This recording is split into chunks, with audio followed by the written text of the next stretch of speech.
හයි අද මම ඔයගලන්ට කියලා දෙන්නේ රසම රස ලුණු මිරිස් එකක් හදන විදිය.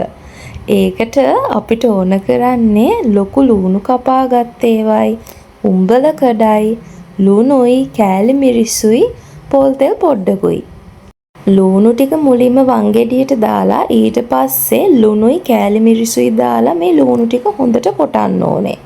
ලුණු ටික හොඳට කෙටුණාට පස්සේ අන්තිමටම අපි උඹලකඩ ටික දාගෙන කොටා ගමු.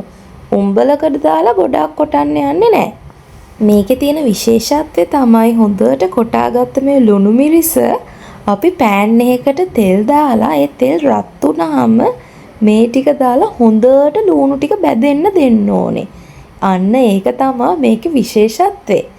මං කියනවට මේක try කරලා බලන්නකෝ. ඕගොල්ලෝ ගෙදරදී නිකම්ම වංගෙඩිය කොටලා මේ විදියට කන්න නැතුව තෙලට දාලා අපි ඊට පස්සේ ලුණු මිරිස් හදලා බලමු.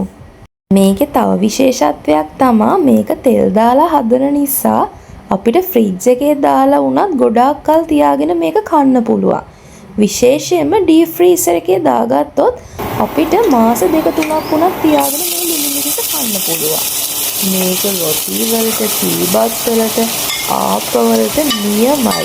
කූනිස්ස ටිකකුත් දාලා බෙදෙන්න දුන්නා නම් තවත් රහයි.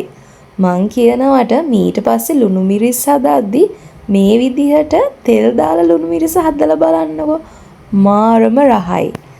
එහෙනම් මේ වගේ රසම රස රෙසිපීස් බලන්න මගේ channel එක අමතක නොකර subscribe කරන්න. bye bye.